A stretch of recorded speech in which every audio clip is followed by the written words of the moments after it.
চাওক আপোনালোকেও এটা কথা গম পায় যে আজি কেইদিনমানৰ পৰা কিছুমান কথা তাৰমানে শুনা পালি নকওঁ বুলি ভাবোঁ, কিন্তু মনটোৱে নামানে। আজি 2 দিন ধৈৰ্য ধৰি আছিলোঁ।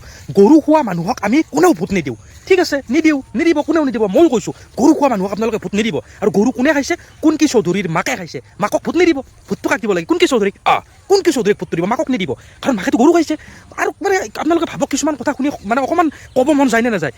এজন বুঢ়া মানুহ 60-70 বছৰৰ বুঢ়া মানুহ এজনে কয় ময়ো জেনজি এটা হৈছে নেৰেশ্যন উৰ্জাৱান ব্যক্তি, যাৰ দেহাত উৰ্জা আছে, উৰ্জাৱান ব্যক্তিবিলাকে বোলে জেনজি। কিছুমান কেনেকুৱা কথা। তাৰপিছত কয় আমাক লণ্ডনত পঢ়ি অহা ল'ৰা ছোৱালীৰ দৰকাৰ নাই, আমাক লাগে মানুহৰ লগত থকা ব্যক্তি। আৰে চব ডাঙৰ মানুহৰ ল'ৰা ছোৱালী, এইটো মন্ত্ৰী হওক, MLA হওক বা ডাঙৰ পইচা থকা মানুহৰ ল'ৰা ছোৱালী বাহিৰতেতো পঢ়ে। তো আপুনি কৈছে বাহিৰত পঢ়ি অহা জ্ঞানী গুণী ব্যক্তিৰ দৰকাৰ নাই, মানুহৰ লগত থকা। তাৰপিছত কৈছে কুনকি চৌধুৰীৰ আপোনালোকে ঘৰত যাব নোৱাৰে, 10টা কুকুৰ 2টা হাতী। আৰে 10টা কুকুৰ। আৰু কৈছে আপোনালোকে মোৰ তাত আহিব না, মোৰ তাত আহিব ফাটাচি লামবাৰীত মোৰ চাৰ্কেল দোকান। কোনে যাব আপোনাৰ চাৰ্কেল দোকানত?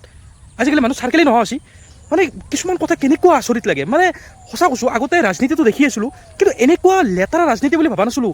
শুনি আছিলোঁ যে ৰাজনীতিটো একেবাৰে লেতেৰা বস্তু। এইবাৰ দেখা পালোঁ ভাই, মানুহে পাৰ্চনেল এটেক কৰে। বেলেগ যদি একো ৰাস্তা নাপায় তেতিয়াহ'লে মানে এতিয়া এনেকুৱা লাগছে, সঁচা কৈছোঁ দেই, কোনোবাই ভাল পায় বেয়া পায় মই নাজানো, এতিয়া এনেকুৱা লাগছে মই এজন হিন্দু ল'ৰা, মোৰ নাম হৈছে কমল কৃষ্ণ দাস, মই এজন সনাতনী হিন্দু। এতিয়া মোৰ এনেকুৱা লাগিছে মই নিজকে সনাতনী হিন্দু বুলি তেতিয়াহে পৰিচয় দিব পাৰিম। মই মানে এটা দলত যোগদান কৰিব লাগিব, ৰাজনীতি দল এটাত। আপোনালোকে জানে মই কি কৈ আছোঁ।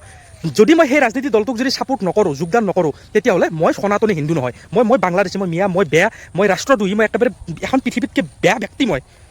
সেনেকুৱা নকৰিব। ৰাজনীতিটো মানে ইমান লেতেৰা নকৰিব। আৰু আপোনালোকে ৰাজনীতিটো যদি ইমান লেতেৰা কৰে, তেতিয়াহ'লে আমাৰ নিচিনা যিবিলাক জেনজি আছে আমিতো ৰাজনীতিত যাবই ভয় কৰিম, বা আমাৰ ঘৰৰ মানুহে অনুমতি নিদিব। গতিকে এনেকুৱা নকৰিব। ৰাজনীতিত বিতৰ্ক হয়, আপুনি তেওঁৰ বিষয়ে কওক, তেওঁ আপোনাৰ বিষয়ে ক'ব, কিন্তু পাৰ্চনেল এটেক নকৰিব। আৰু আপোনালোকে জানে 9 তাৰিখ আহি আছে, ইলেকশ্যনত ভোট দিব যাব।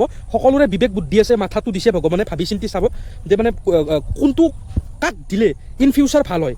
এনে গৈ কিনে তাতে চুইচটো দবাই দিলে নহ'ব। চুইচটো দাবাই দিওঁতেতো 1 ছেকেণ্ড বা 2 ছেকেণ্ড লাগে, কিন্তু সেই 1 ছেকেণ্ড 2 ছেকেণ্ডৰ ঘূৰি আমি যিটো শাস্তি পাম না, 5 বছৰ শাস্তি ভুগি থাকিব লাগিব। মাইণ্ডেড। আৰু এটা কথা, ভিডিঅ'টো কাটিছিলোঁ মই, মানে ইয়াতে মোক বহুতেই বিজেপিৰ দালাল, কংগ্ৰেছৰ দালাল আৰু কাবাৰ দালাল, কোনোবাই মোক মিয়া বুলি ক'ব, কোনোবাই মোক অন্ধভক্ত বুলি ক'ব। আপোনালোকৰ কাৰণে কমেণ্ট ছেকশ্যন খোলা ৰাখছোঁ, প্ৰাণ খুলি গালি দিয়ক। ধন্যবাদ। জয় আই অসম, জয় জুবিন দা।